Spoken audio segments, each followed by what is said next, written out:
Perang terhadap narkotika terus digencarkan oleh Polres Buleleng.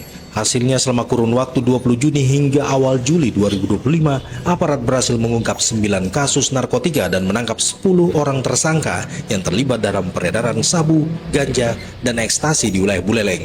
Dari keseluruhan kasus, barang bukti sabu yang diamankan bahkan mencapai 73,66 gram neto, angka yang cukup mencolok untuk skala wilayah Buleleng. Pengungkapan dilakukan dari berbagai lokasi, mulai dari rumah kontrakan, kamar kos, jalan umum, hingga gudang rongsokan. Salah satu kasus terbesar melibatkan 2 pelaku asal Banyuwangi yang membawa sabu dalam jumlah besar dan mengedarkannya di wilayah Den Bukit. Kapolres Buleleng AKBP Ide Bagus Widwan Sutadi pada rilis pers pengungkapan tindak pidana narkotika menegaskan bahwa upaya ini merupakan bentuk komitmen kepolisian dalam menekan peredaran gelap narkotika di Buleleng.